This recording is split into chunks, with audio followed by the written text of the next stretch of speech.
Bonjour, bienvenue à toutes et tous à ce webinaire organisé par l'Observatoire des métiers du BTP.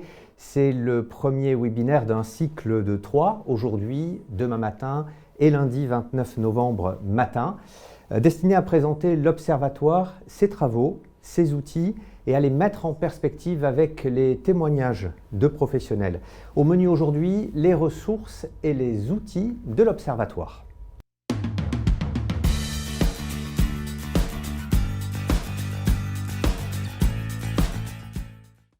Pour ouvrir ce webinaire, je suis avec Étienne Ruche, président du comité de pilotage de l'Observatoire des métiers du BTP. Bonjour. Bonjour. Alors Étienne, les études et la prospective occupent aujourd'hui une place croissante pour les acteurs du BTP dans un contexte à la fois de mutations profondes, d'accélération de ces mutations avec la pandémie et de reprise économique particulièrement forte. Quels sont aujourd'hui, Étienne Ruche, les enjeux marquants de votre secteur ? On pourrait dire, premièrement, donc, la pénurie de main-d'œuvre dans de très nombreuses entreprises, et cela sur tout le territoire. Et ce qui engendre, deuxièmement, la mise en tension de tous nos métiers. Et en tension de plus en plus forte, au point de risquer d'amoindrir la reprise à cause du manque de personnel pour réaliser et honorer tous les carnets de commandes. Alors, ces deux enjeux ont une résonance particulière avec les politiques publiques. Par exemple, l'État mise sur la rénovation énergétique. Et quelquefois, ça précède les métiers et les tensions sur les métiers et les pratiques de recrutement. Et puis, je dirais un troisième point, le BTP est depuis longtemps un terrain très propice à l'apprentissage, surtout dans les PME. Et les aides récentes de l'État ont assurément favorisé l'arrivée de nombreux jeunes en 2020 et en 2021. Mais la question se pose, comment garder tous ces jeunes dans le BTP ? La loi Avenir professionnel du 5 septembre 2018 a considérablement renforcé les prérogatives des branches professionnelles et souligné le rôle central des observatoires. Comment l'Observatoire des métiers du BTP s'en est-il emparé ? Alors, depuis 3 ans, on assiste à une montée en puissance de l'Observatoire avec une intensification de la portée des études. Alors, comme les métiers et les techniques évoluent, ainsi que les matériaux, les collaborateurs doivent s'adapter, acquérir de nouvelles compétences, évoluer dans leur qualification et leur poste de travail. Alors, on prospecte à l'Observatoire pour faire avancer les choses. Alors, regardons les études sur les 4 dernières années. Fonction encadrement, fonction études, préfabrication et industrialisation, les primo-entrants, études sur les mutations et leur impact sur les compétences, et puis études sur les métiers en tension. Alors, on est à la croisée des chemins des préoccupations de l'État, avec l'environnement, le numérique, les métiers en tension aussi. Alors l'État nous questionne sur les constats et sur les pistes d'action. Quels sont aujourd'hui les enjeux prioritaires pour poursuivre la montée en puissance de cet observatoire des métiers du BTP ? Alors il faut qu'on diffuse sur tout ce que l'on fait. On a élaboré un super paquebot avec les études, les statistiques, les cartographies, et puis on est en panne de remorqueurs. On n'est pas encore assez connu, assez vu, assez lu. Oui, c'est un enjeu de taille pour l'Observatoire, communiquer et valoriser. Nous nous sommes lancés, bien sûr, dans les communiqués de presse, les posts Twitter et d'autres moyens de communication. Et à côté de cela, il y a tout un travail à faire pour élargir et consolider les données, les statistiques. Il faut qu'on les rende plus proches dans le temps et aussi plus proche des territoires. Donner envie à d'autres branches d'utiliser nos études. Cela serait vraiment bénéfique. On a aussi une analyse importante à faire. Que deviennent tous ceux qui quittent le secteur ? Ça fait 25% tous les ans. Alors ceci va impliquer bien sûr la collaboration avec d'autres branches. Et enfin, un autre enjeu, collaborer avec France Compétences, avec d'autres observatoires, avec l'éducation nationale, et plus généralement avec tous les acteurs de l'orientation et de la formation professionnelle qui sont concernés par le BTP. Étienne Ruche, quels axes principaux d'études l'Observatoire a-t-il choisi ces dernières années? Alors, par ces études, l'Observatoire fournit des flashs sur des situations liées à l'emploi, au métier. Et en fournissant des chiffres de plus en plus affinés, de plus en plus précis, on arrive à avoir des constats très nets. Donc l'Observatoire élabore les analyses et puis surtout il éclaire les perspectives, alerte sur les évolutions en cours et les tendances qui vont peser.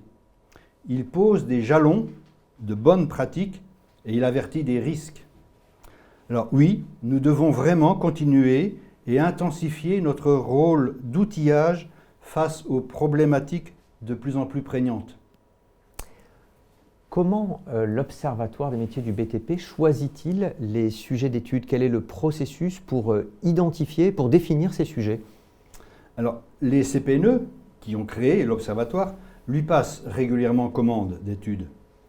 Et puis, il y a tous ces échanges très nombreux, intenses, qui se font à chaque COPIL, le comité de pilotage, et qui là font émerger des idées, en particulier par un travail d'analyse des travaux en cours et des résultats intermédiaires.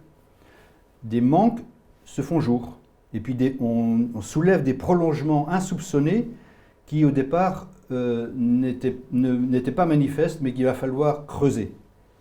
Alors, grâce à une complémentarité active des membres du COPIL. Alors les membres, c'est qui? Ce sont les membres désignés par les organisations d'employeurs, par les syndicats de salariés. Il y a les membres de l'équipe technique et les délégués du 3CA qui sont invités. Alors nous cherchons jusqu'à un accord unanime à reformuler les questionnements pour cibler au plus juste les attendus. Il s'ensuit un programme annuel, voire pluriannuel, qui est préparé et validé en CPNE. Alors, petite info, entre une idée qui voit le jour et l'apparition finale d'une étude, il peut se passer entre 18 et 24 mois. Enfin, dernière question pour finir de planter le décor. Comment les partenaires sociaux des branches du BTP mettent-ils à profit les études qui sont réalisées et publiées? Eh bien, interrogeons-les. Interrogeons les employeurs, interrogeons les salariés, interrogeons tous les partenaires.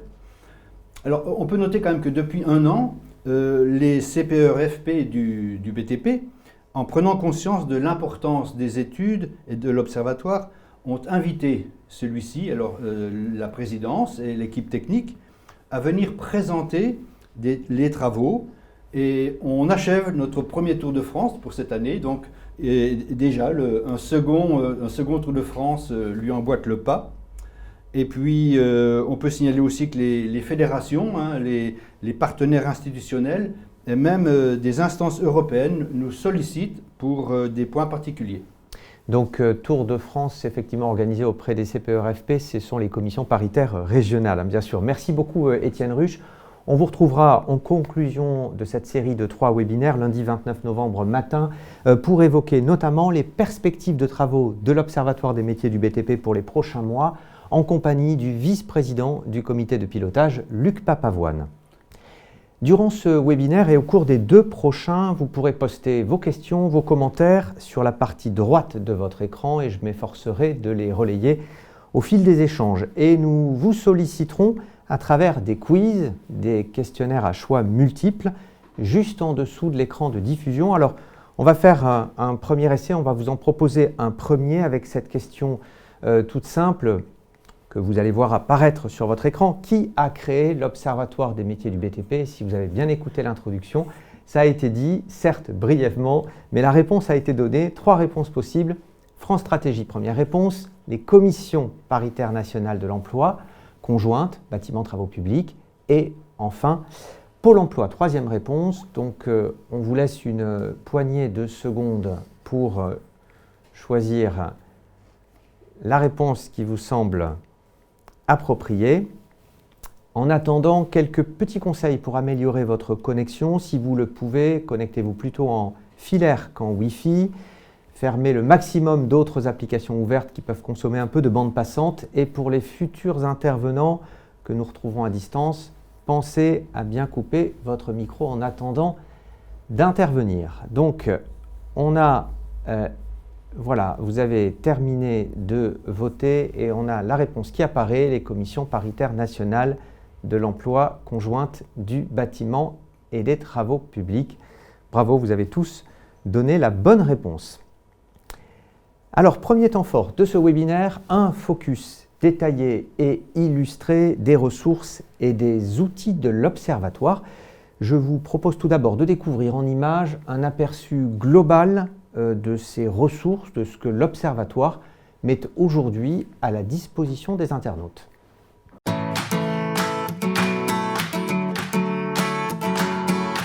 Le site de l'Observatoire des métiers du BTP s'adresse aux entreprises, salariés, à tous ceux qui envisagent d'intégrer le secteur du BTP ou enfin à ceux qui souhaitent mieux connaître le secteur, ses évolutions, ses métiers et ses enjeux.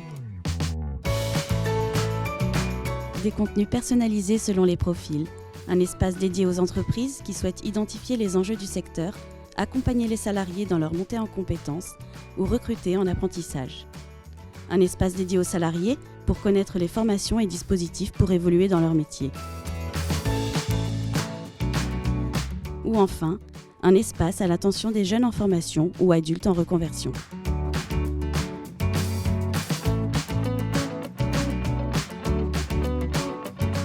Partez à la découverte du secteur du BTP grâce à l'infographie reprenant les caractéristiques et chiffres clés du BTP.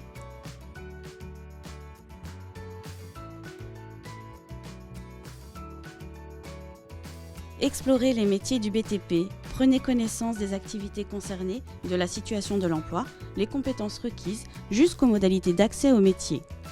Accédez à la liste des diplômes, titres, CQP, mode d'obtention, les dispositifs mobilisables, éligibilité au CPF ou encore la fiche descriptive de la formation. De l'encadrement de chantier au secteur bois-bâtiment ou encore le BTP en milieu rural et urbain, découvrez les enjeux du secteur, analyse et prospective à travers les études de l'Observatoire, en format synthèse ou encore infographie. Des dossiers thématiques vous sont également proposés pour appréhender les sujets phares et d'actualité sous des formats plus interactifs, animation, moteur de recherche ou encore vidéo.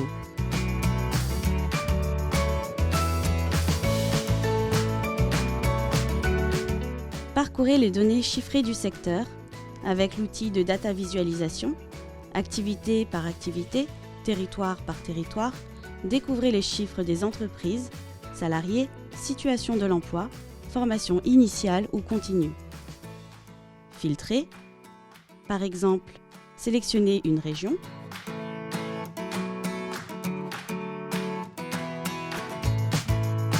un groupe de métiers,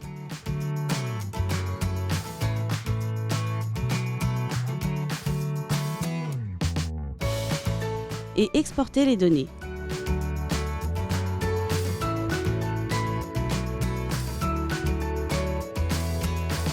Chaque trimestre, accédez à l'outil Notes de conjoncture. Prenez connaissance des indicateurs qui influent sur l'activité économique des entreprises du secteur. Création d'entreprise, mise en chantier, carnet de commandes ou encore chiffre d'affaires.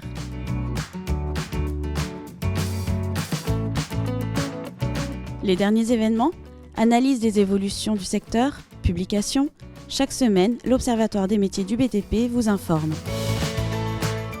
L'Observatoire des métiers du BTP, c'est enfin une équipe accessible et à votre disposition pour toute question ou information. Retrouvez-nous également sur Twitter.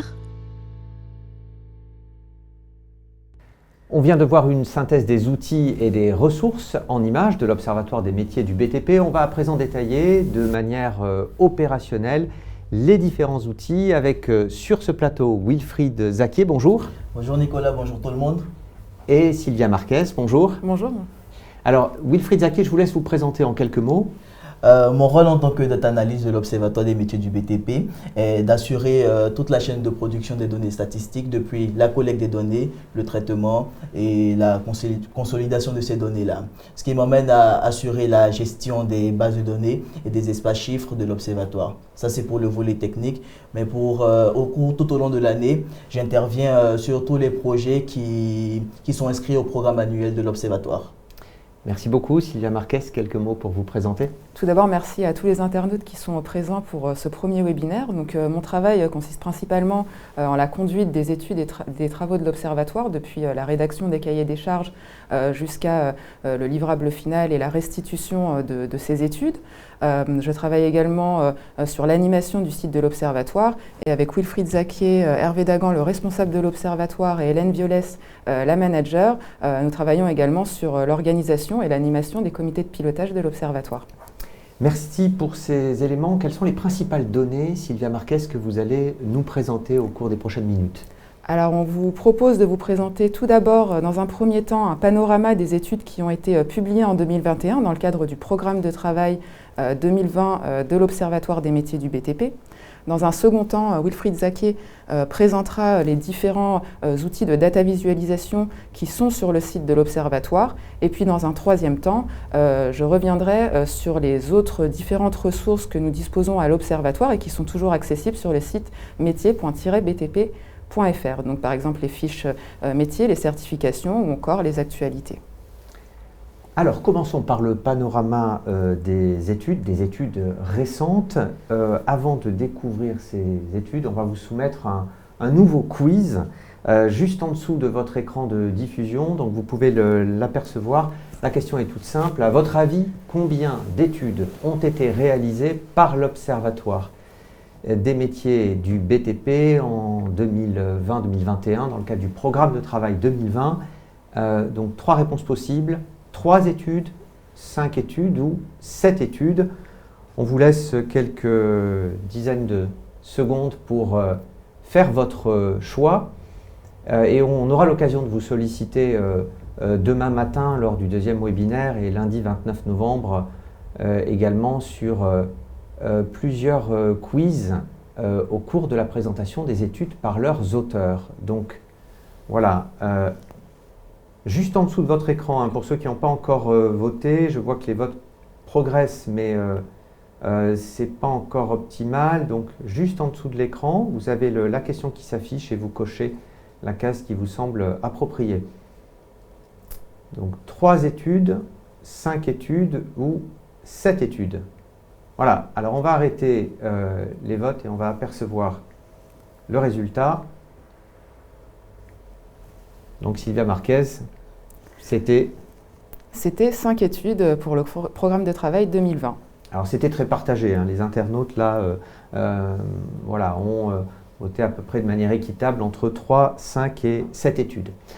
On va passer en revue ces 5 études et la première de ces études, dont une synthèse sera présentée demain, porte sur les métiers en tension. Donc oui, effectivement, une étude qui est très importante pour l'Observatoire, mais aussi d'autres branches en France.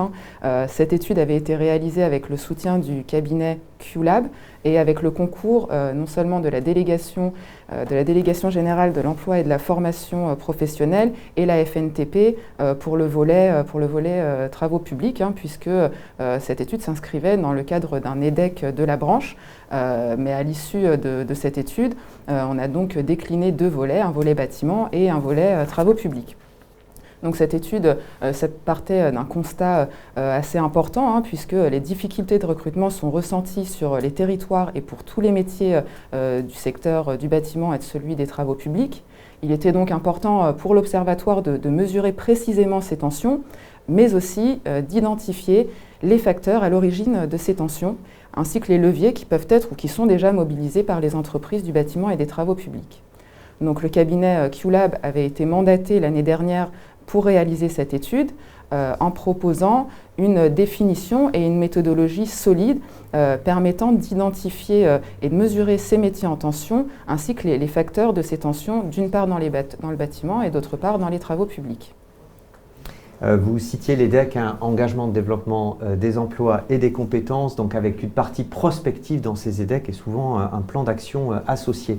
Les auteurs de l'étude ont utilisé une approche nouvelle pour appréhender les tensions au recrutement. De quoi s'agit-il ? Alors il s'agit d'une méthodologie qui peut paraître un petit peu inédite puisqu'on a essayé de ne pas s'appuyer seulement sur le ratio offre et demande pour mesurer ces tensions. Avec le cabinet QLab, on a réfléchi à une méthodologie plutôt fine, en réfléchissant à différents indicateurs qui permettent d'expliquer ces difficultés de recrutement. Donc je vais vous présenter cinq exemples. Premier exemple d'indicateur, l'élévation de la part des emplois durables dans les offres d'emploi. Deuxième indicateur, la baisse du niveau de qualification demandé au recrutement. Troisième type d'indicateur, l'augmentation des salaires proposés. Cinquième indicateur, l'augmentation du nombre d'offres publiées. Et cinquième indicateur, la baisse du taux de chômage qui est constaté. Donc ces données ont été croisées avec les résultats notamment d'une enquête en ligne qui avait été administrée aux entreprises du bâtiment et des travaux publics, permettant d'analyser les métiers en tension dans chaque secteur, d'en comprendre les enjeux et d'identifier des leviers face à ces difficultés de recrutement. Voilà pour la première étude. Deuxième étude qui sera également présentée demain, elle porte sur les pratiques de recrutement. Tout à fait. Donc demain, le cabinet Amnios présentera cette étude accompagnée d'entreprises qui témoigneront de leur expérience en lien avec ces pratiques de recrutement. L'objectif était principalement de comprendre encore davantage les difficultés de recrutement dans le bâtiment et dans les travaux publics, en déplaçant un petit peu le focus marché du travail et de l'emploi qu'on peut observer pour les métiers en tension, et en s'intéressant précisément sur le terrain les différentes pratiques de recrutement qui sont mises en œuvre par les entreprises du bâtiment et des travaux publics. En termes de méthodologie, Sylvia Marquez, comment Amnios a-t-il procédé ?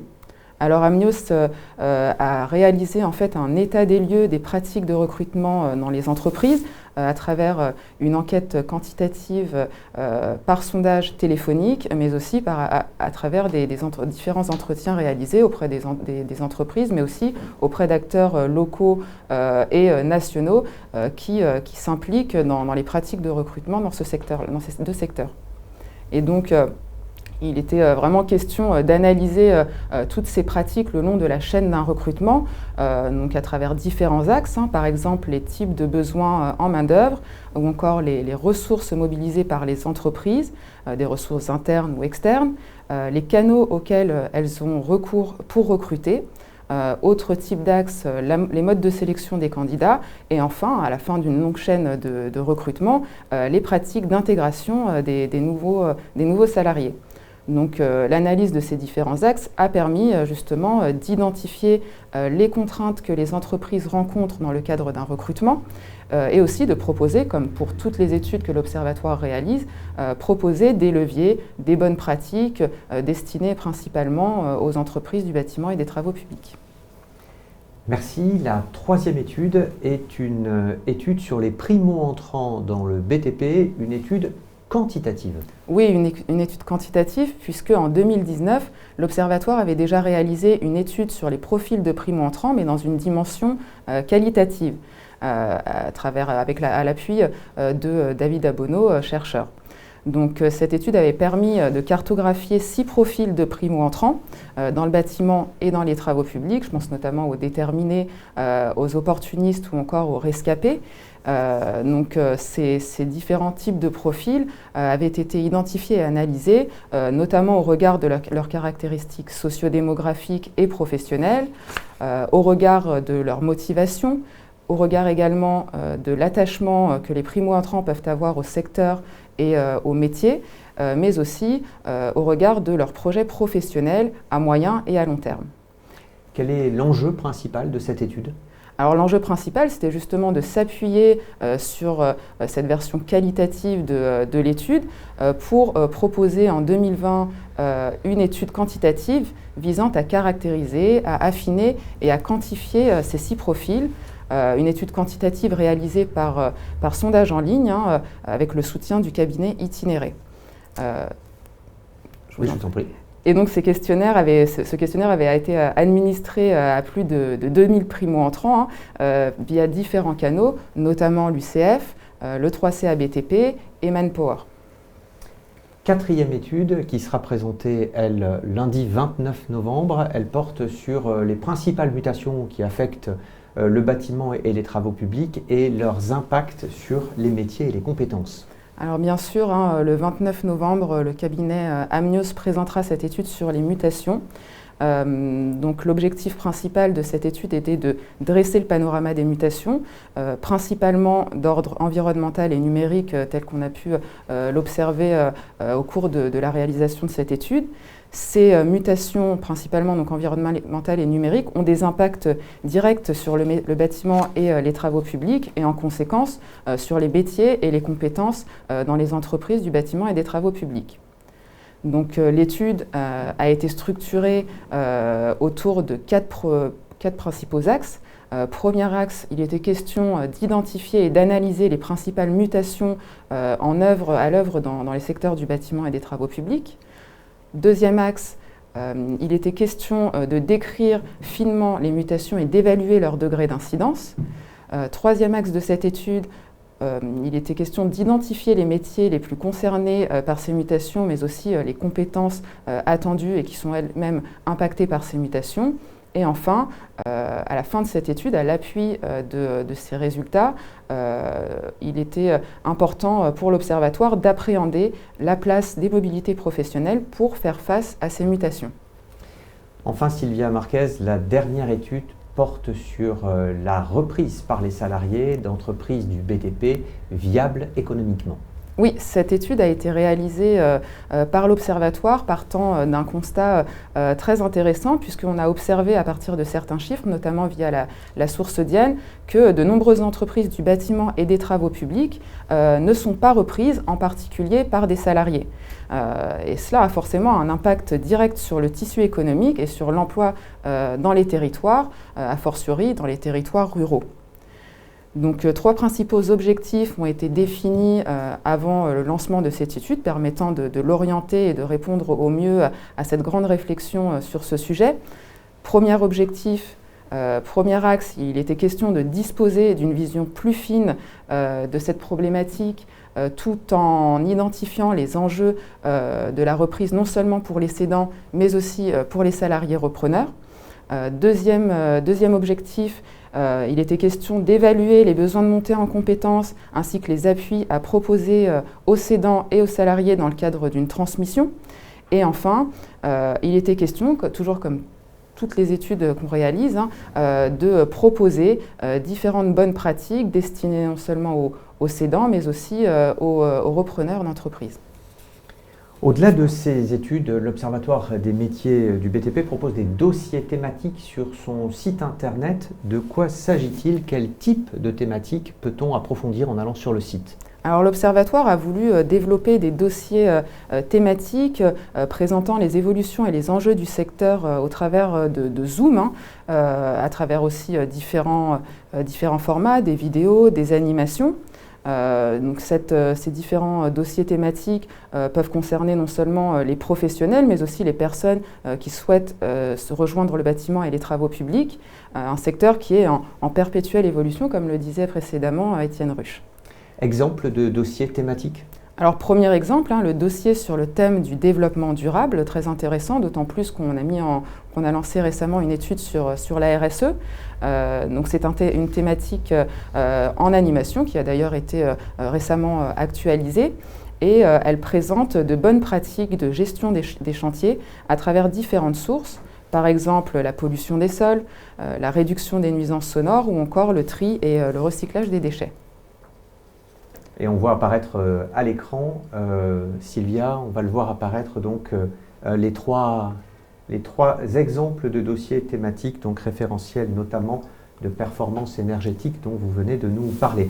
En plus des dossiers thématiques, l'Observatoire propose aussi des données statistiques que les internautes peuvent utiliser selon leurs besoins. Alors on va le voir avec Wilfried Zaquier, data analyst, je le rappelle, vous êtes présenté tout à l'heure.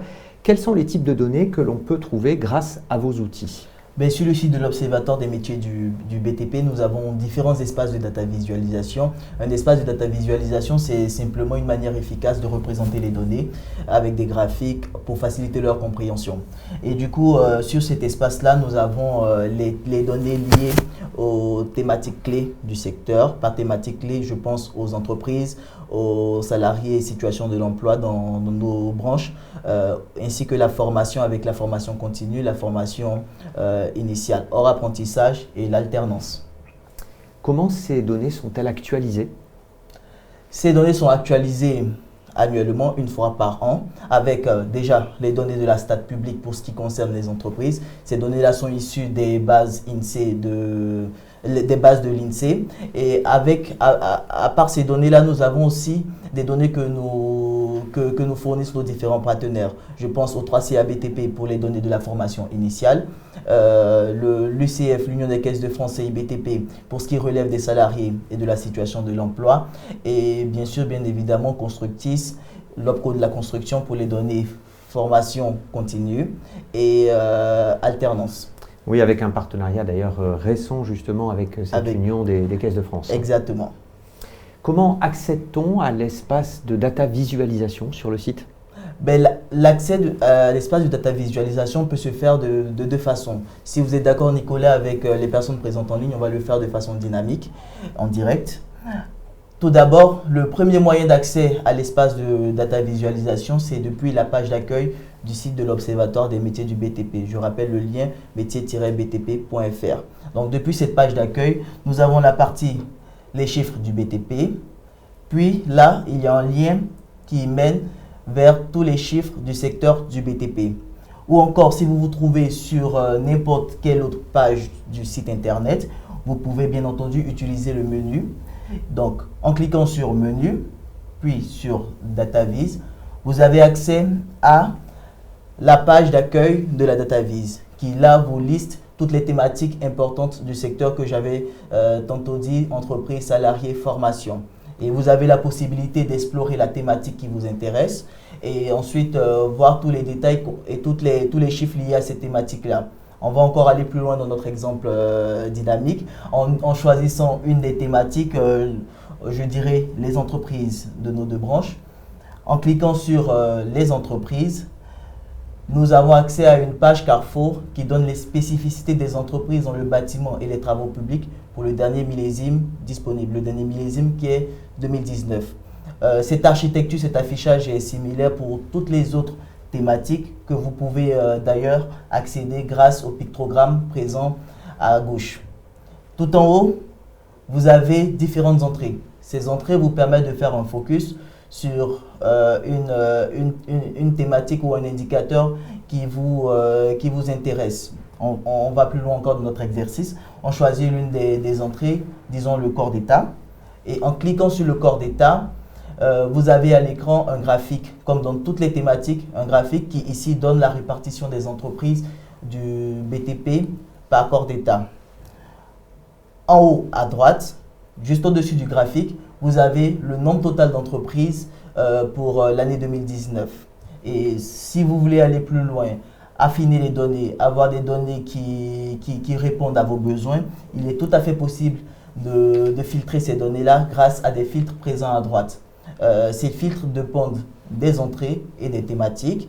Et ici à l'écran, les filtres disponibles sont liés à la géographie, à la taille d'entreprise, à la branche et à l'année. Donc en sélectionnant soit l'année ou la branche bâtiment travaux publics, vous pouvez avoir des données répondant à vos besoins.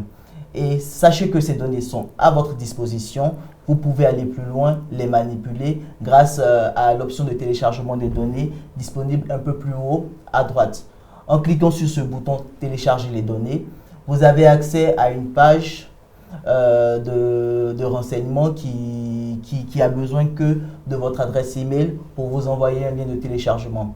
Cet espace de téléchargement est légèrement est différent de ce qu'on rencontre habituellement et là on a besoin que de votre adresse email. Et une fois que votre adresse email renseignée et après avoir cliqué sur envoyer, vous recevez dans vos boîtes électroniques un lien de téléchargement qui vous permettra d'avoir accès à toute la bibliothèque de données de la DataVis. Donc, les données sont rangées par année et par thématique et toute cette manipulation de téléchargement de données est à effectuer une seule fois pour un même navigateur. Naturellement, le site de l'Observatoire des métiers du BTP et la DataVis répondent bien aux problématiques liées au respect des données utilisateurs RGPD. Voilà. Merci Wilfried. Et en plus de toutes ces données que vous venez d'évoquer, vous mettez à la disposition des internautes une note de conjoncture. Oui, la note de conjoncture, c'est l'autre outil de data visualisation que nous avons sur le site de l'Observatoire des métiers du BTP, qui donne trimestre après trimestre les indicateurs qui influent l'activité économique de nos entreprises. Du coup, cet espace-là a récemment évolué afin de vous proposer un affichage beaucoup plus allégé et des indicateurs pertinents comme le climat des affaires ou encore la rénovation énergétique dans le bâtiment. Je tiens à remercier tous les différents contributeurs à cet espace. Je pense notamment aux cellules économiques régionales de la construction, les CERC, ou encore aux différents partenaires, aux différentes organisations professionnelles contribuantes. Avec un accès, Sylvia Marquez, quel que soit le support à toutes Oui, ces données. Bien sûr, il est possible d'accéder non seulement aux études, mais aussi aux données de la data visualisation, aux dossiers thématiques ou encore les actualités, que ce soit avec un ordinateur, une tablette ou encore votre smartphone. Alors justement, quel que soit le support utilisé, comment est-ce qu'on navigue précisément sur le site? Comment est-ce qu'on accède à ces différentes ressources de l'Observatoire? Selon quelle logique en fait? Selon quel parti pris? Alors le parti pris a été de naviguer via des types de profils d'internautes, donc entreprises, salariés ou entrants dans le BTP ou futurs entrants dans le BTP, mais qui permettent tout d'abord d'accéder via tous ces parcours à un ensemble de pages communes, qu'il s'agisse de la présentation du secteur et les chiffres clés, les métiers du bâtiment et des travaux publics que je présenterai tout à l'heure, ou encore les études et les dossiers thématiques, la data visualisation ou l'accès aux certifications. On va reprendre les différentes pages dédiées, en commençant par les pages entreprises. Tout d'abord, que trouve-t-on dans ces pages entreprises? On trouve principalement des pages relatives au recrutement, donc par exemple des pages concernant le recrutement via la formation initiale, présentant les différents types de formations certifiantes pouvant venir attester des compétences des futurs salariés. On y trouve également une page présentant les enjeux de la fidélisation des salariés, mais aussi des pages concernant la formation des salariés de l'entreprise, ses enjeux et les différents dispositifs permettant de guider les projets de formation. Quel est le contenu cette fois des pages dédiées aux salariés? On a principalement des pages qui concernent le développement des compétences et les différents dispositifs qui sont mobilisables. On a également une page sur l'obtention d'une certification, notamment via la formation professionnelle continue ou via la validation des acquis de l'expérience. Et nous avons également aussi des pages dédiées aux entrants dans le BTP ou les futurs entrants dans le BTP, qui concernent principalement des informations relatives à la réorientation, à la reconversion dans le bâtiment et dans les travaux publics, des données concernant les différents dispositifs de formation ou encore l'utilisation du compte professionnel de formation. La page du site la plus vue, Sylvia Marquez, et qui peut concerner d'ailleurs tous les profils d'utilisateurs, c'est la page qui concerne les fiches métiers du bâtiment et des travaux publics. Alors, quelques chiffres tout d'abord de fréquentation sur cette page. Alors en moyenne, sur les 3 derniers mois, on a eu plus de 52 000 pages vues par presque 20 500 utilisateurs. Et effectivement, les fiches métiers sont les pages les plus concernées par les internautes. Combien y a-t-il de fiches métiers et quels sont les différents types de fiches métiers que l'on peut trouver? Alors on a tout d'abord, comme vous pouvez le voir, des fiches dédiées aux bâtiments et travaux publics, donc des fiches métiers clés, avec 17 fiches dans le bâtiment et 9 fiches dans les travaux publics. Mais il y a également des fiches métiers transverses aux bâtiments et aux travaux publics, donc 3 fiches pour les métiers techniques et de conception, et 5 fiches pour les métiers d'encadrement et de gestion d'entreprise. Quel est le contenu d'une fiche métier? Quels sont les différents ingrédients et différents paragraphes que l'on y trouve? Alors on a différents volets en fait avec une logique d'accordéon, avec des données concernant les compétences de chaque métier, les diplômes, les titres professionnels et les certifications associées à chaque métier. On a également un volet portant sur les évolutions de carrière possibles dans chaque métier, mais aussi des données statistiques, qui sont directement en lien avec la data visualisation présentée par Wilfried Zaké, donc des données relatives à la situation et aux perspectives d'emploi pour le métier concerné. Et donc chaque fiche métier est téléchargeable par la page qui est dédiée. On va prendre un exemple de fiche, un exemple de métier, Sylvia. Oui, on pourrait prendre l'exemple de la fiche métier serrurier métallier. Tout d'abord, comme vous pouvez le voir, dans ce premier volet sont détaillées les différentes compétences requises pour le métier. Donc ces données, ces définitions de métier et de compétences peuvent être importantes non seulement pour les entreprises, mais aussi pour les salariés. On a par exemple deux définitions précises d'un traçage, le traçage d'éléments simples ou les traçages complexes en 3D. Côté entreprise, ces différents éléments de définition peuvent être saisis par des entreprises lorsqu'il s'agit par exemple de la définition de la rédaction d'une fiche de poste.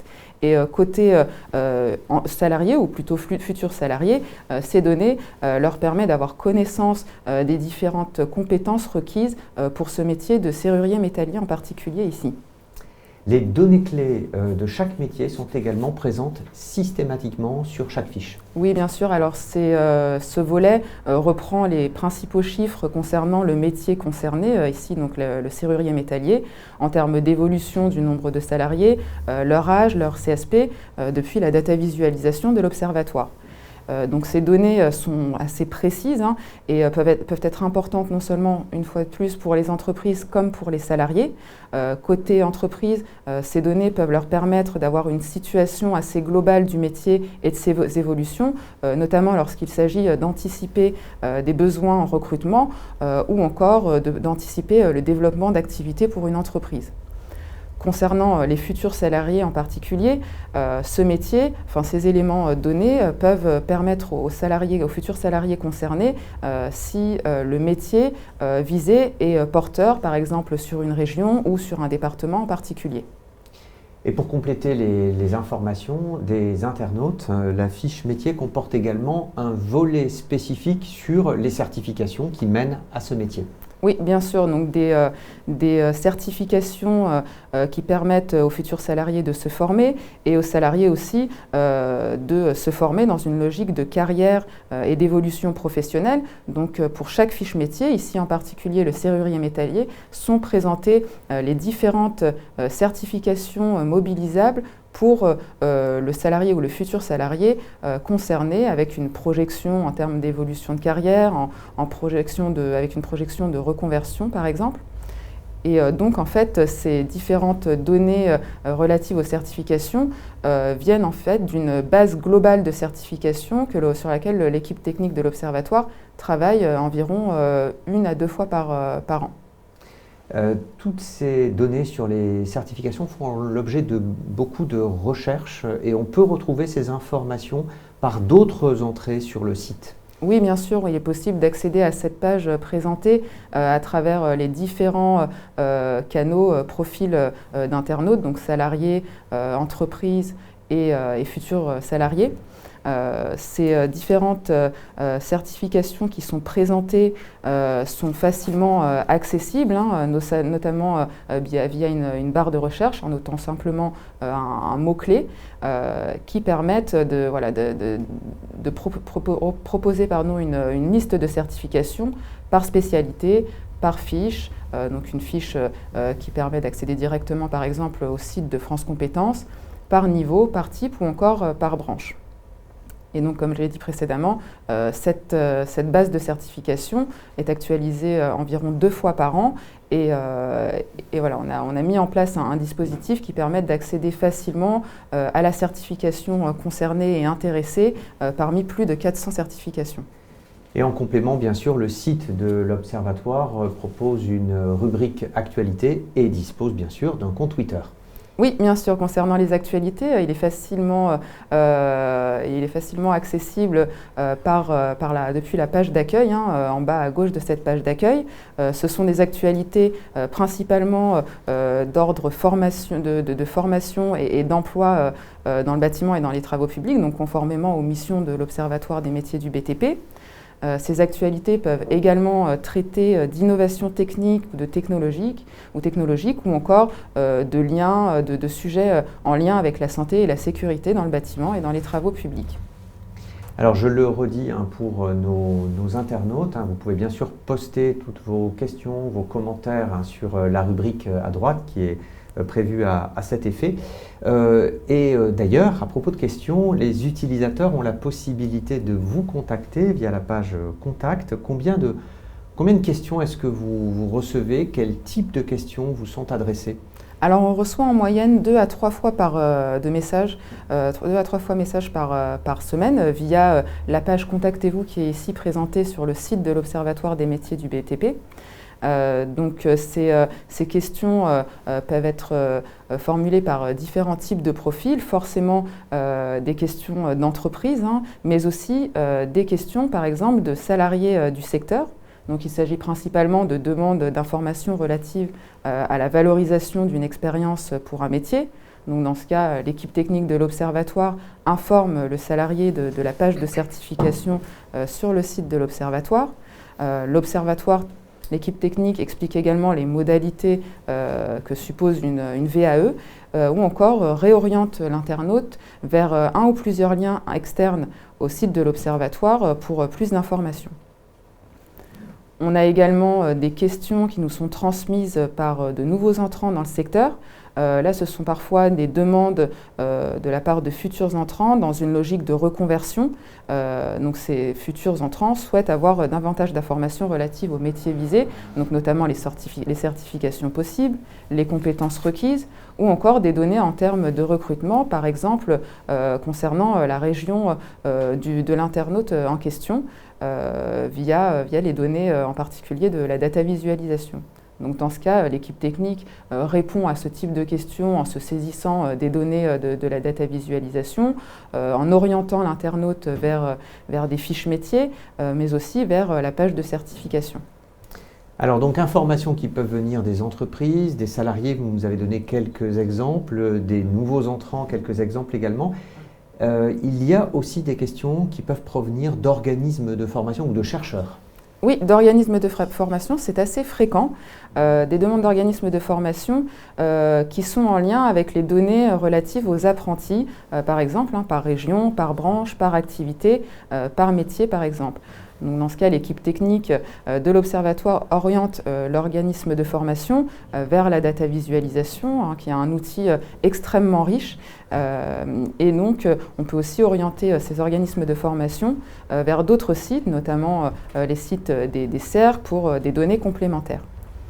On a également des demandes relatives aux modalités d'accès à une CQP afin de pouvoir la délivrer à de futurs stagiaires. Et dans ce cas, l'équipe technique oriente l'organisme de formation vers le site ou vers les coordonnées du porteur du CQP en question. Et enfin, des chercheurs qui nous contactent également pour avoir des données très différentes, qu'elles soient qualitatives ou quantitatives, via les études ou via la data visualisation, en vue de la rédaction d'une thèse ou la rédaction d'un article. Merci beaucoup Sylvia Marquez. On a fait le point sur les études nationales publiées par l'Observatoire, sur les outils, sur les ressources à disposition. Mais il y a aussi des déclinaisons régionales qui peuvent intéresser nos participants et c'est la deuxième grande partie de ce webinaire consacré aux données territoriales.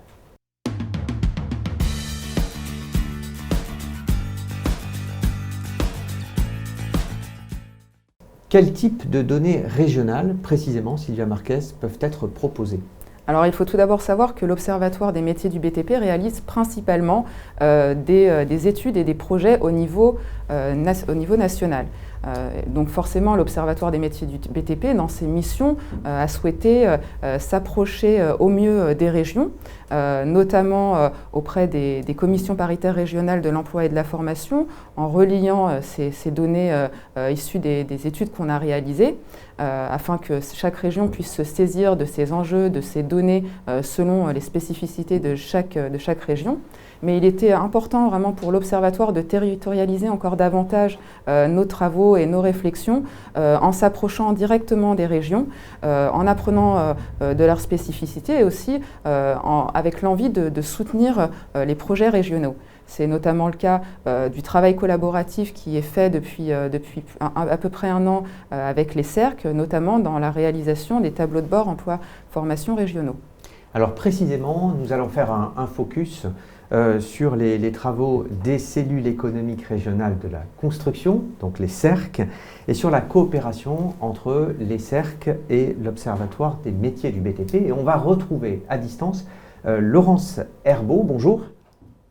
Bonjour, bonjour à toutes et à tous. Alors je vous laisse vous présenter en quelques mots, Madame Herbault, et puis présenter bien sûr le réseau des CERC. Bonjour, donc Laurence Herbault, je suis directrice du GIE Réseau des CERC. Le GIE coordonne les travaux du réseau des CERC et produit des analyses nationales et interrégionales par consolidation des travaux régionaux.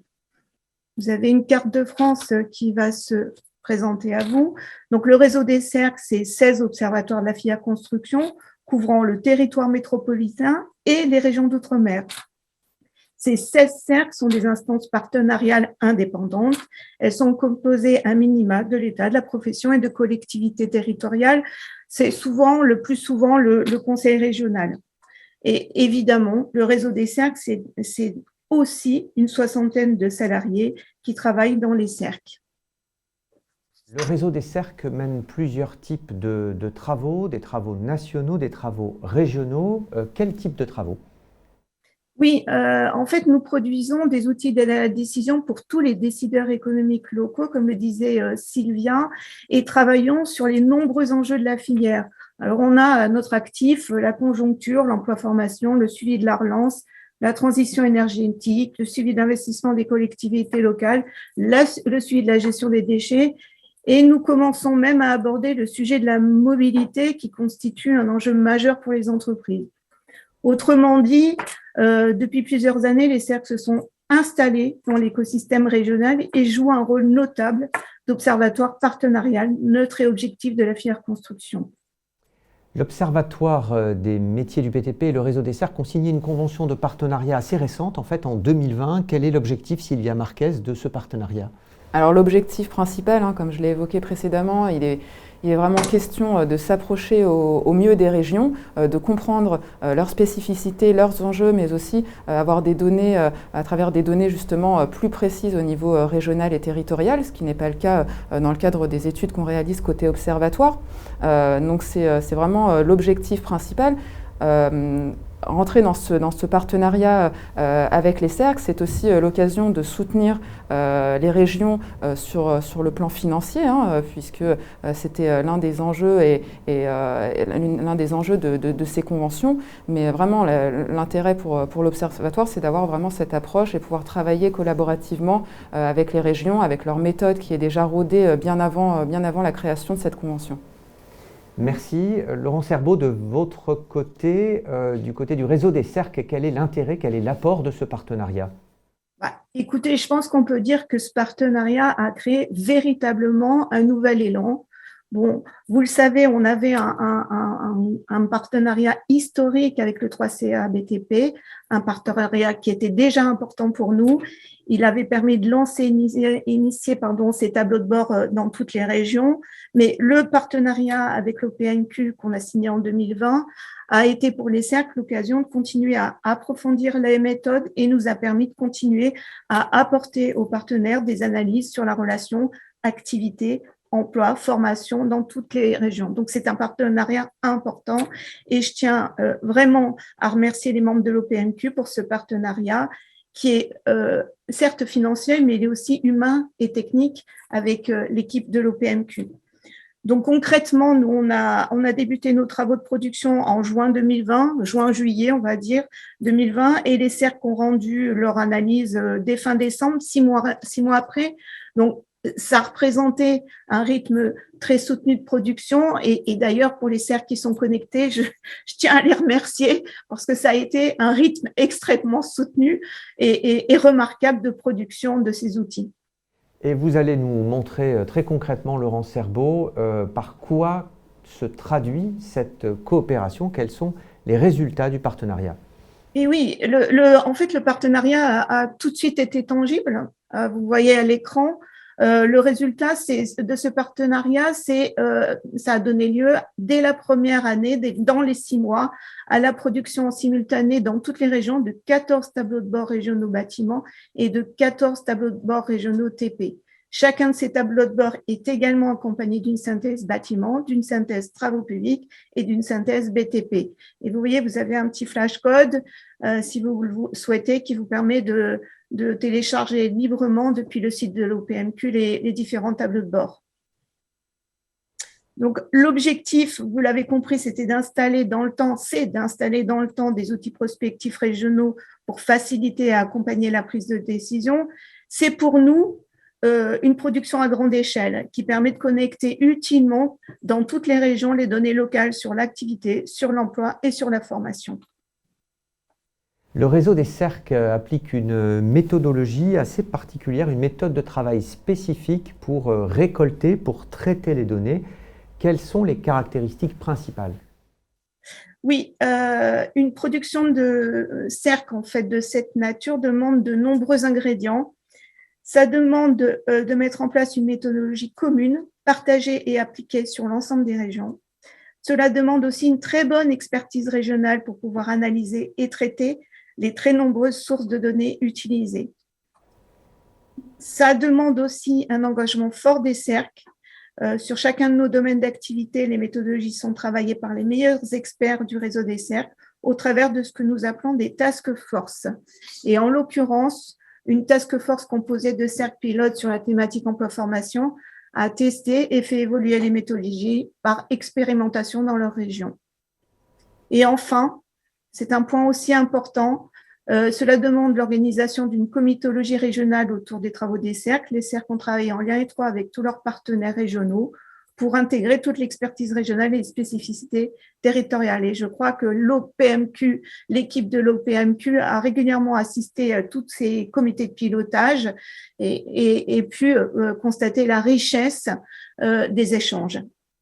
Alors, poser la question justement, vous avez participé à plusieurs de ces copiles.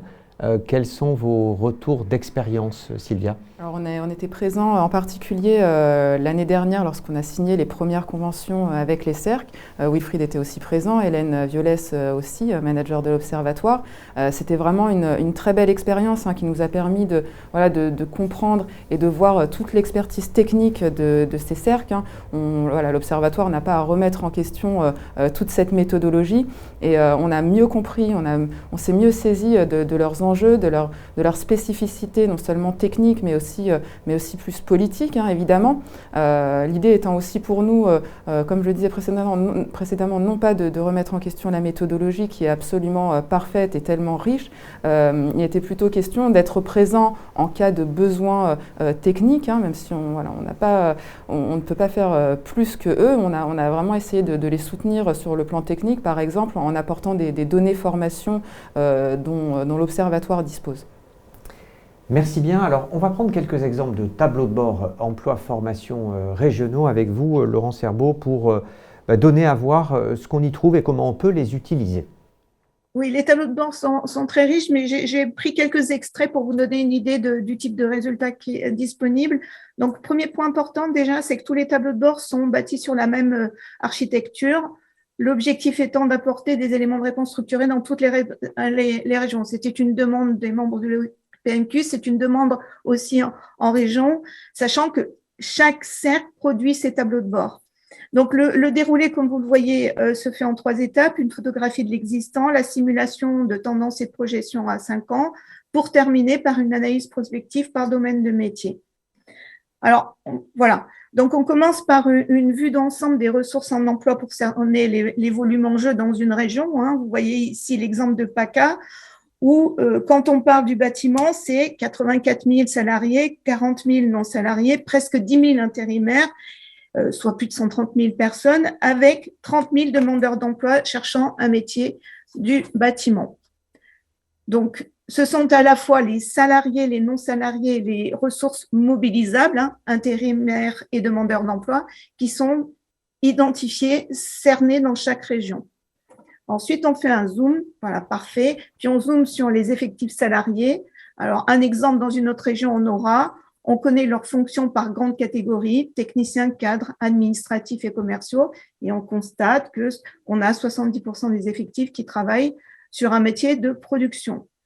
On poursuit encore un peu plus fin avec l'analyse par métier. Et plus précisément, on connaît leur métier. À titre d'exemple, on a plus de 27 000 maçons, plus de 11 000 menuisiers et près de 11 000 peintres, toujours en Auvergne-Rhône-Alpes. Toutes ces ressources relatives aux bâtiments, aux travaux publics, on retrouve les mêmes données, les mêmes indicateurs dans toutes les régions? Oui, on s'est vraiment attaché à ce point important qui était très attendu. C'est le point fort de ces tableaux de bord. Vous avez les mêmes analyses, la même structuration de traitement dans toutes les régions. J'ai pris quelques exemples, mais vous aurez tout le temps les mêmes traitements. Et typiquement, si on poursuit le panorama des traitements, sur les salariés, nous cartographions les effectifs sur nos régions pour identifier les pôles d'activité. Mais ce qui est intéressant, c'est de voir aussi qu'on trouve de l'emploi réparti dans toute la région. On le voit notamment ici, dans le bâtiment en Grand Est. Et puis sur la carte suivante, on le voit ici sur les travaux publics en PACA. Donc, autre exemple d'analyse que vous pouvez retrouver dans tous les tableaux de bord, c'est la projection de nos effectifs salariés par âge moyen et qualification. L'intérêt est ici de se rendre compte que les maçons, que les métalliers, que les solémoquettistes travaillant dans la région ont une moyenne d'âge de plus de 40 ans, ce qui va impliquer des départs à la retraite importants dans les années qui viennent. Autre indicateur intéressant à regarder, c'est le turnover par métier. Il reflète le renouvellement et la mobilité des salariés. On a 3 indicateurs qui sont présents dans les études, le taux d'entrant, le taux de sortant et le turnover. Nous avons ici l'exemple du turnover par métier avec des problématiques de turnover très différentes selon les métiers comme illustre le schéma. On a un turnover de 20%, on va dire moindre, en métallerie qui indique une certaine fidélisation. Et à l'autre bout de l'échelle, les salariés des métiers du toit et ossature qui présentent un turnover élevé, 29%, avec des salariés particulièrement jeunes dans ce domaine en aura, comme on pouvait le voir sur le graphique précédent. L'étape suivante, c'était la réalisation des scénarios de cadrage à horizon 2025 qui nous permettent d'établir les besoins en emploi sur les 5 prochaines années. Des besoins qui sont induits par les hypothèses, certes, sur le niveau d'activité, mais surtout par les départs du secteur, que ce soit les départs en retraite ou les départs pour un autre motif. Et donc, si on regarde en prenant le cas du scénario médian en PACA, nous voyons ici que ce sont 13 400 nouveaux salariés à faire entrer sur le secteur, soit plus de 2200 personnes en moyenne par an sur la région PACA. Toujours dans les exemples, comment faire rentrer des salariés dans le secteur? Un des moyens privilégiés est évidemment l'apprentissage, avec, comme nous le voyons ici, la répartition des apprentis B et TP dans le Grand Est. Donc, ce sont 6 200 apprentis qui ont été formés dans les entreprises de bâtiment, quel que soit le métier préparé. Et si on regarde un peu plus précisément, la diapo suivante, vous avez la répartition des 6 200 apprentis selon la taille des entreprises. On voit que plus de la moitié de ces jeunes sont formés dans des entreprises de moins de 10 salariés. On s'est corrélé avec la structure des entreprises du bâtiment. Mais si on a une analyse sur les TP, on verra l'inverse, avec plutôt des apprentis dans les grandes entreprises. Enfin, pour terminer, nous basculons pleinement dans l'analyse métier au niveau régional. C'est ce qui fait vraiment l'ADN de ces tableaux de bord. On a choisi un zoom sur une première fiche bâtiment qui est un métier en tension en PACA, les métiers des cloisons et façades. L'objectif, vous le voyez dans cette fiche, c'est de connecter l'ensemble des indicateurs pour composer cette fameuse vision métier et réaliser avec les décideurs locaux une analyse partagée sur chaque métier. C'est le texte qui est important que vous voyez en bas et qui constitue la synthèse des analyses et suggère surtout des plans d'action pour la couverture des besoins en emploi et en formation. Et on a juste derrière, merci, une autre fiche métier. Ici, ce sont les moteurs monteurs en réseau, qui est un domaine en tension en PACA également, avec des salariés qui vont être à remplacer après leur départ en retraite et un appareil de formation limité sur le territoire. On a 19 jeunes en formation et 15 en contrat pro. Donc, l'objectif, c'est vraiment que ces fiches s'installent en termes d'outils de la décision avec nos partenaires locaux. Pour résumer sur cette action, ce qui a tilté en région en termes de retour d'expérience, c'est la vision métier.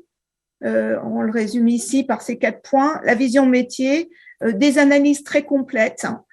Du fait du côté multisource, on manipule l'analyse un nombre très conséquent de sources, l'accès aux dernières données disponibles et enfin le travail partenarial avec toute la neutralité et l'objectivité nécessaires dans le cas de ce type d'exercice. Voilà une présentation très rapide d'un travail conséquent. Je vous en remercie. Merci beaucoup Laurence Herbault. Je rappelle à nos internautes qui peuvent justement vous interpeller, vous poser des questions, poster des commentaires sur la partie droite de votre écran. Vous pouvez faire ça. Peut-être un mot de complément, Laurence Herbault. Vous diffusez également de nombreuses études liées à la conjoncture pour éclairer les acteurs en lien notamment avec le contexte économique, social, réglementaire, avec les mutations aussi. Oui, puisque finalement, au fil des années, les cercles sont aussi devenus producteurs de données. On a 2 piliers, l'expertise économique, mais aussi des enquêtes très pointues sur notre secteur. Et on est devenu donc producteur de données. On a mené des enquêtes, notamment sur la reprise des chantiers en sortie de premier confinement. Je ne sais pas si vous vous souvenez, il y avait des enquêtes hebdomadaires, elles ont été prises en charge par les cercles. On a un suivi aussi très important, quasiment en temps réel, des projets du plan de relance sur la quasi-totalité des régions. C'est presque 14 000 projets qui sont recensés et suivis auprès de 7 500, on va dire, maîtres d'ouvrage en France. Voilà, donc, et puis on a une très grosse enquête trimestrielle sur le marché de l'entretien-rénovation. Donc c'est vrai que on a une activité très importante au niveau territorial. Sylvia le disait, c'est notre ADN. On fait de l'analyse territoriale avec beaucoup de production de données aussi maintenant. Question complémentaire, alors très pratico-pratique. Quels sont les modes de communication de vos travaux, tant nationaux que régionaux?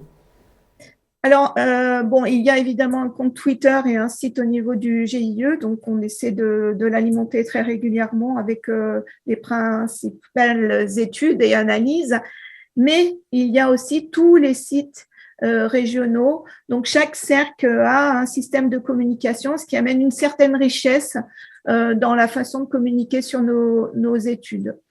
Voilà, donc vous pouvez retrouver à la fois sur le site national, mais surtout, regardez bien aussi ce qui se passe dans les régions. Il y a beaucoup de choses avec vos cercles respectifs. Vous avez accès à beaucoup d'analyses sur la filière construction. Merci beaucoup, Laurence Herbault, de cette synthèse de ce que l'on peut plaisir. trouver et des usages que l'on peut avoir de vos données du réseau des cercles. Alors, il y a ces données régionales des cellules régionales de la construction disponibles sur les différents sites. Il y a aussi des déclinaisons régionales sur l'Observatoire des métiers du BTP à partir des études que vous menez. Wilfried Zaquier, on va voir avec vous comment se servir des outils de data visualisation pour avoir des données régionales, voire départementales.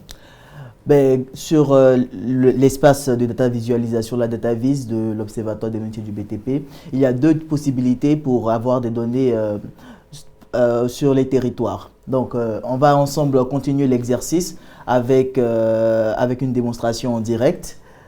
Tout d'abord, c'est possible depuis n'importe quelle thématique. Ici, nous allons sélectionner la thématique salarié. Et là, dans cette thématique-là, il y a la première possibilité, c'est d'utiliser l'une des entrées présentes là-haut, l'entrée localisation. En choisissant l'entrée localisation, nous obtenons une carte de la France avec différentes couleurs. Ces couleurs représentent le poids des régions par rapport au niveau national. Plus la couleur elle est foncée et plus la région détient un plus grand nombre de salariés. En haut à droite, vous avez le nombre total de salariés sur tout l'étendue du territoire français. Et en survolant la carte, vous avez le nombre de salariés par région ainsi que le poids au niveau national. Ici à l'écran, nous avons la région Auvergne-Rhône-Alpes, l'ORA, donc qui a plus de 179 000 salariés, qui représentent 13,4% des salariés de la France. Là, vous avez une vue régionale, mais il est tout à fait possible d'avoir une vue départementale de cette carte grâce au bouton « Afficher les départements » ici, qui vous permet d'avoir une carte de la France, cette fois-ci morcelée en départements, toujours avec le même code couleur. Et il vous est tout à fait possible d'appliquer des filtres à cette carte pour avoir des données qui correspondent à vos besoins. Et pour cela, on revient à la vue régionale. Donc, sur cette vue régionale, et grâce au filtre présent à gauche, à droite plutôt, il vous est tout à fait possible de sélectionner les informations qui vous intéressent. Là, on va filtrer par âge et sélectionner une tranche d'âge dont on a besoin ou dont on a envie. On choisit la tranche de 25 à 35 ans, à 34 ans. Et là, nous aimerons avoir la répartition nationale des salariés ayant entre 25 et 34 ans. Et après avoir cliqué sur Valider, bien cliquer sur Valider, on obtient une nouvelle carte de France avec cette fois-ci la répartition de ces salariés par région. En haut à droite, vous avez le nombre total de ces salariés sur le nombre total de ces salariés ayant entre 25 et 34 ans sur le nombre total en France. Ça, c'est pour la première méthode. La deuxième méthode, c'est d'utiliser un des filtres régionaux. Pour cela, on utilise n'importe quelle entrée là-haut. On continue avec l'âge des salariés. Et là, nous avons à l'écran un graphique qui est présent dans toutes les entrées, dans toutes les thématiques, qui nous donne ici une belle pyramide des âges par genre des salariés de la branche. En filtrant par région, il faut savoir que là, le filtre disponible, c'est le filtre par région, mais dans d'autres thématiques, dans d'autres entrées, il est tout à fait possible d'avoir le filtre départemental. En filtrant par région, donc, en choisissant une région qui nous intéresse, la Bretagne, et après avoir bien cliqué sur Valider, nous obtenons enfin une pyramide des âges des salariés de la Bretagne, avec toujours en haut à droite le nombre total de ces salariés sur le nombre total des salariés de la France. N'oubliez pas, ces données sont à votre disposition. Vous pouvez les utiliser comme vous le voulez et vous pouvez les télécharger bien sûr grâce au bouton télécharger et en suivant les instructions que j'ai données un peu plus tôt. Merci beaucoup Wilfried. Et au-delà des données des CERC et de ces données régionales qui sont accessibles sur le site de l'Observatoire, données régionales départementales, comment, Sylvia Marquez, pourrait-on demain renforcer cette approche régionale, aller plus loin? Alors l'Observatoire a pensé un autre chemin pour se rapprocher des différentes régions de France, au-delà de la diffusion de nos études, au-delà du beau travail qu'on réalise avec les CERC et au-delà des données sur lesquelles Wilfried travaille. Dans le cadre du programme de travail annuel de l'Observatoire des métiers du BTP, validé par les CPNE conjointes du bâtiment et des travaux publics, en fait, chaque région a la possibilité de penser ou de faire une demande de cofinancement pour un travail, pour une étude, pour un projet, dès lors que ce projet s'inscrit dans les missions de l'Observatoire.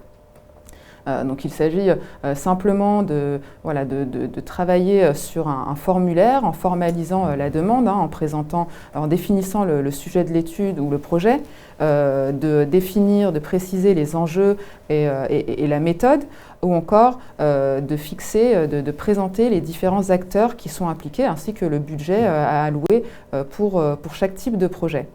Donc, ces demandes sont analysées par le COPIL de l'Observatoire des métiers du BTP avant validation en CPNE conjointe du bâtiment et des travaux publics.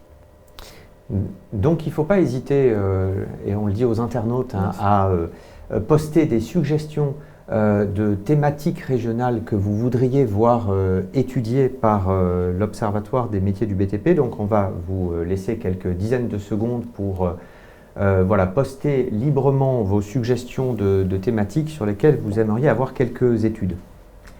Alors peut-être, avant de terminer ce premier webinaire, Sylvia, peut-on faire un petit focus sur les questions que vous adressent les internautes à travers la page contact. Donc, J'en ai repris quelques-unes que vous m'avez transmises, hein, notamment une première demande d'information d'un chef d'entreprise sur une formation CQP, certificat de qualification professionnelle, installateur en système solaire, thermique et photovoltaïque. Donc là, il veut avoir des informations un peu précises sur le CQP. Qu'est-ce que vous lui répondez quand vous avez ce type de demande qui est assez fréquent ? C'est assez fréquent, effectivement. Il se trouve que l'Observatoire dispose de l'ensemble des CQP dans le bâtiment et dans les travaux publics. On a vraiment des fiches identité par chaque CQP qu'on communique avec plaisir aux différentes personnes qui peuvent nous demander des informations concernant ces CQP. On peut aussi les orienter vers le porteur du CQP avec des coordonnées, avec un lien Internet. Mais on reste quand même à disposition après chaque réponse à des entreprises qui nous poseraient ce type de questions. Oui, vous avez également plusieurs questions de la part d'organismes de formation qui là se placent en tant que dispensateurs futurs, éventuels de la formation et qui cherchent à avoir des informations sur les certifications. Donc là encore, vous les renvoyez vers le certificateur qui est habilité qui habilite ensuite des organismes à dispenser. Oui, bien sûr, puisque l'Observatoire des métiers du BTP essaye de répondre au mieux aux différentes questions directement en lien avec la formation et on dispose de nombreuses données en lien avec la formation et notamment en lien avec les CQP. Malheureusement, concernant les modalités pour mettre en place un CQP dans un organisme de formation, il est beaucoup plus intéressant de s'orienter directement vers le porteur qui connaît les modalités spécifiques au CQP en question. Ouais, et ça, on retrouve l'information soit sur votre site dans la liste des certifications, soit d'ailleurs sur le site de France Compétences, hein, le RNCP ou le répertoire spécifique où effectivement on a la liste des organismes certificateurs. Autre question que j'avais notée d'une étudiante en Master 2 à Dauphine qui pose la question suivante, c'est tout récent, il y a quelques jours, existe-t-il une cartographie des métiers en menuiserie ? Alors oui, on sait bien, après la présentation de Wilfried, on sait qu'on a ces données. Donc il est très facile de répondre à ce type de questions. On leur envoie le lien de la data visualisation et en faisant déjà les filtres pour le demandeur pour ce type de questions. Donc alors je poursuis, j'égrène les questions. Demande d'information d'un chef d'entreprise il y a quelques jours là encore sur la fiche de mission d'un chef de chantier. Alors ce qui est intéressant, c'est qu'on a sur le site de l'Observatoire les différentes fiches de métier. Donc il faut savoir aussi naviguer sur le site, mais forcément, c'est lorsqu'on ne connaît pas exactement le site de l'Observatoire, pour l'équipe technique, il est tout simplement simple et tout simplement facile de prendre ce lien URL de la fiche métier concernée, de la communiquer aux demandeurs, sachant que si on veut vraiment soutenir au mieux les internautes, c'est non seulement d'envoyer cette fiche métier, mais aussi lorsqu'il y a vraiment un intérêt important pour un métier en question, on peut transmettre à l'internaute des études qui ont pu traiter ces métiers en particulier. Autre question, plutôt pour Wilfried cette fois, une demande d'information d'un organisme de formation de la région Bourgogne-Franche-Comté qui souhaitait avoir des données emploi salariés dans le département de l'Yonne. C'est tout à fait possible de le faire grâce à la carte de la France que j'ai présentée ou encore grâce aux différentes entrées en utilisant les filtres géographiques. Donc grâce à la méthodologie que j'ai présentée, il suffit de sélectionner la région ou le département souhaité et on fait avoir les données à ce niveau-là. Merci. Et dernière question, là aussi très pratique, une demande d'information d'un chercheur sur la répartition des apprentis par métier, par niveau, par genre, par taille d'entreprise. Est-ce qu'on peut avoir toutes ces informations-là? Oui, toutes ces informations peuvent être obtenues, bien sûr, grâce à la thématique apprenti que nous avons sur la DataVis, mais aussi en nous contactant directement via le formulaire de contact pour avoir une réponse un peu plus précise si ces données ne sont pas éventuellement disponibles sur la DataVis. Merci beaucoup, merci à tous les deux pour toutes ces explications et la présentation de ces outils et de ces ressources. On se retrouve demain, mardi 23 novembre, entre 9h30 et midi pour le deuxième webinaire consacré à la présentation de 3 études qui ont été brièvement évoquées tout à l'heure. Il s'agit de l'étude, premièrement, sur les métiers en tension, une 50aine de minutes, sur ensuite les pratiques de recrutement, même durée, et enfin sur les primo-entrants, avec pour chaque étude, et c'est singulier, 2 témoignages de professionnels sur leurs enjeux, comment leurs enjeux font écho aux études et aux principaux enseignements qui auront été présentés, et sur les réponses que eux-mêmes, en tant que professionnels, ils apportent à ces enjeux. Merci à toutes et tous de nous avoir suivis. Excellente journée et à demain matin.